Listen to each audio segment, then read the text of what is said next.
Jabalpur collector Deepak Saxena नवाचार के लिए हमेशा से जाने जाते हैं। जब से जबलपुर में उनकी पोस्टिंग हुई है तब कई नवाचार उनके द्वारा किए गए हैं, जैसे निजी स्कूल संचालकों की मनमानी पर लगाम लगाना हो या फिर धान खरीदी के दौरान किए गए फर्जीवाड़ा को उजागर करना हो। इसी के चलते अब कलेक्टर दीपक सक्सेना ने कलेक्ट्रेट कार्यालय स्थित रिकॉर्ड रूम की तस्वीर ही बदल दी है। दरअसल रिकॉर्ड रूम को अपडेट किया गया है, जिससे अब आसानी से कंप्यूटर के माध्यम से पुराना रिकॉर्ड भी देखा जा सकता है। आज जबलपुर सांसद आशीष दुबे, कैंट विधायक अशोक रोहानी सहित बरगी विधायक ने अपडेट रिकॉर्ड रूम को देखकर कलेक्टर दीपक सक्सेना की तारीफ की। साथ ही उन्होंने कलेक्टर दीपक सक्सेना की कार्यप्रणाली को लेकर भी उनकी तारीफ की।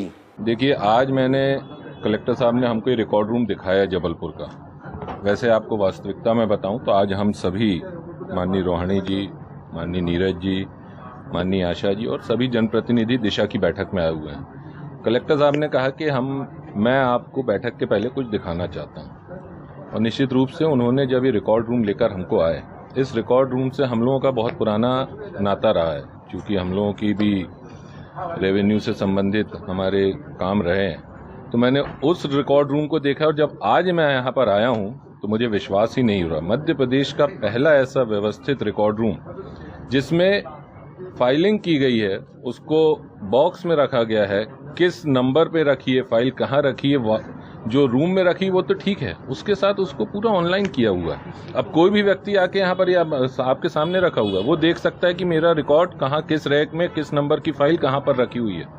इतना व्यवस्थित रिकॉर्ड, इतना सुरक्षित रिकॉर्ड, इसके लिए मुझे लगता है कि कलेक्टर साहब की जितनी भी तारीफ की जाए, निश्चित रूप से काम है। मध्य प्रदेश में जबलपुर पहला ऐसा कलेक्टेड ऑफिस होगा जहां रिकॉर्ड इतना व्यवस्थित तरीके से हमारे सामने है। इसके लिए उनको बहुत शुभकामनाएं, साधुवाद। और वैसे भी मैं ऐसा मानता हूं कि हमारे कलेक्टर साहब नवाचार के लिए जाने जाते हैं। जब से जबलपुर में आए उन्होंने लगातार हर क्षेत्र में नवाचार किए हैं, और आज हम सब सौभाग्यशाली हैं कि जबलपुर का ये रिकॉर्ड रूम देखने के बाद मुझे लगता है, नीरज जी आप भी सहमत होंगे, माननीय रोहानी जी, कि हम आश्चर्यचकित भी हैं और उतने ही प्रफुल्लित भी हैं। एक बार कलेक्टर साहब को पुनः बहुत बधाई। आप बात कर रहे हैं आपके प्रयासों से किस तरीके का रिकॉर्ड रूम रहेगा ये और कितना लोगों को इसमें सहूलियत मिलेगी? देखिए, इस रिकॉर्ड रूम में वैसे ही कन्वेंशनल है, मतलब ऐसा कोई बहुत मॉडर्नाइजेशन इसमें नहीं हुआ है, मतलब कन्वेंशनल है। केवल ये है कि जो कपड़े का जो बस्ता था, उस कपड़े के बस्ते को हमने प्लास्टिक के बॉक्स में कन्वर्ट कर दिया, और प्लास्टिक के बॉक्स में कन्वर्ट करने के बाद जो उसका सूरत बदली है वो ये है।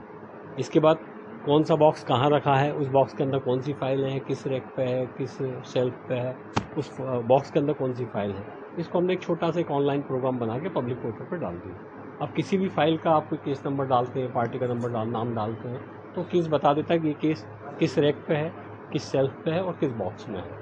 इससे मुझे लगता है हम सभी को बहुत राहत हो गई है।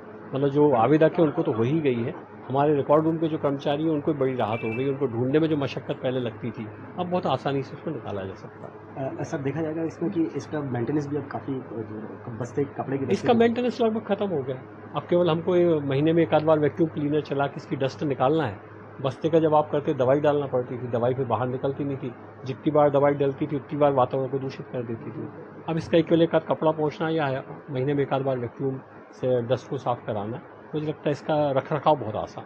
सर, ये भी माना जाए कि जबलपुर का ये रिकॉर्ड रूम मध्य प्रदेश के लिए एक मिसाल कायम है। देखिए, मुझे लगता है जिस तरीके से लोग इसको देख रहे हैं, जिस नज़रिए से देख रहे हैं और जिस तरह की सुविधाएं हमको नज़र आ रही हैं यहाँ पर, मुझे लगता है बाकी के सारे रिकॉर्ड